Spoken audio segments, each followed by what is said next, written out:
নমস্কাৰ বন্ধু বান্ধৱীসকল, স্বাগতম জনাইছোঁ জব নিউজ আছাম ইউটিউব চেনেলৰ নতুন এটা ভিডিঅ'লৈ।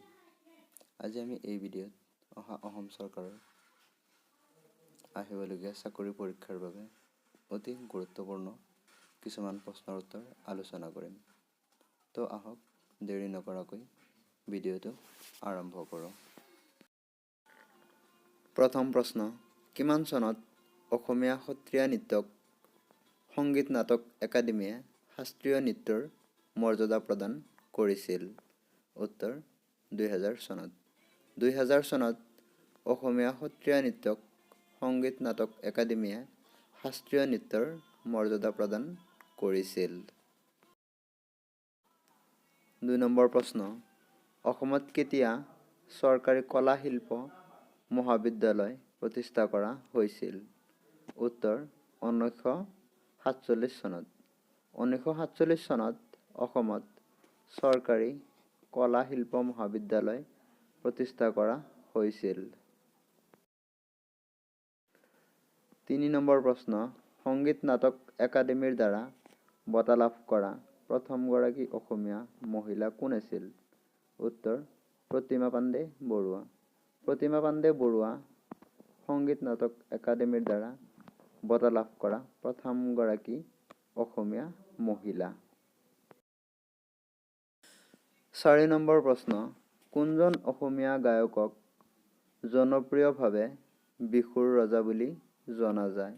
উত্তৰ খগেন মহন্তক। খগেন মহন্তক অসমীয়া বিহুৰ ৰজা বুলি জনা যায়। 5 নম্বৰ প্ৰশ্ন, কিমান চনত ভাৰতত প্ৰথম বাতৰি কাকত প্ৰকাশ পাইছিল? উত্তৰ 1780 চনত।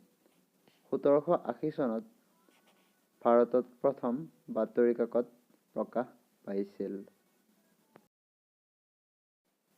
6 নম্বৰ প্ৰশ্ন, কিমান চনত মহাত্মা গান্ধীয়ে ভাৰতীয় জাতীয় কংগ্ৰেছৰ সভাপতি হৈছিল? উত্তৰ 1924 চনত। 1924 চনত মহাত্মা গান্ধীয়ে ভাৰতীয় জাতীয় কংগ্ৰেছৰ সভাপতি হৈছিল। 7 নম্বৰ প্ৰশ্ন, লক্ষ্মীনাথ বেজবৰুৱাই সম্পাদনা কৰা আলোচনীখনৰ নাম কি?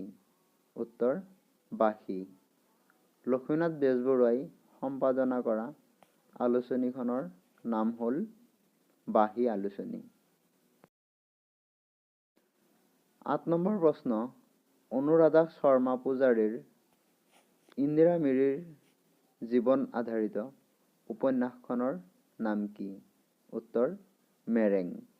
মেৰেং হৈছে অনুৰাধা শৰ্মা পূজাৰীৰ ইন্দিৰা মিৰিৰ জীৱন আধাৰিত উপন্যাস। 9 নম্বৰ প্ৰশ্ন, কোনজন ভাৰতীয় ৰজাই গ্ৰীক ৰজা আলেকজাণ্ডাৰৰ সেনাপতি চেলিউকাছ নিকেটৰক পৰাস্ত কৰিছিল? উত্তৰ চন্দ্ৰগুপ্ত মৌৰ্য। চন্দ্ৰগুপ্ত মৌৰ্যই গ্ৰীক ৰজা আলেকজাণ্ডাৰৰ সেনাপতি চেলিউকাছ নিকেটৰক পৰাস্ত কৰিছিল।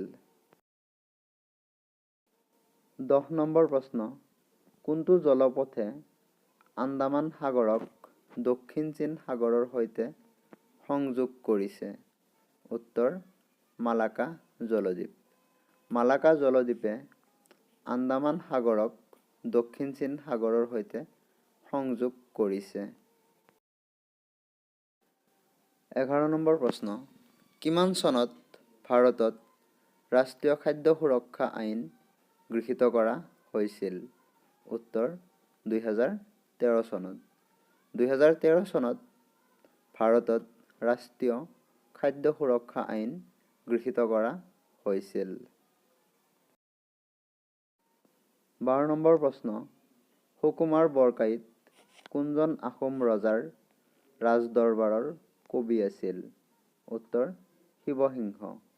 সুকুমাৰ বৰকাইত আহোম ৰজা শিৱসিংহৰ ৰাজদৰবাৰৰ কবি আছিল। 13 নম্বৰ প্ৰশ্ন, ভাৰতীয় প্ৰাক-ঐতিহাসিক পুৰাতত্ত্বৰ পিতৃ হিচাপে কাক গণ্য কৰা হয়? উত্তৰ Robert Bruce Foote. Robert Bruce ফুটক ভাৰতীয় প্ৰাক-ঐতিহাসিক পুৰাতত্ত্বৰ পিতৃ হিচাপে গণ্য কৰা হয়। 14 নম্বৰ প্ৰশ্ন, প্ৰথম অলিম্পিক বঁটা বিজয়ী অসমীয়া ব্যক্তিগৰাকী কোন আছিল? উত্তৰ লাভলীনা বৰগোহাঁই। প্ৰথম অলিম্পিক বঁটা বিজয়ী অসমীয়া গৰাকী হ'ল লাভলীনা বৰগোহাঁই।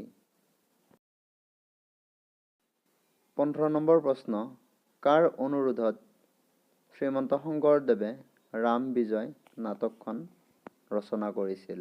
উত্তৰ বীৰ চিলাৰায়ৰ অনুৰোধত। বীৰ চিলাৰায়ৰ অনুৰোধত শংকৰদেৱে ৰাম বিজয় নাটকখন ৰচনা কৰিছিল। এইকেইটা আছিল আজিৰ প্ৰশ্ন।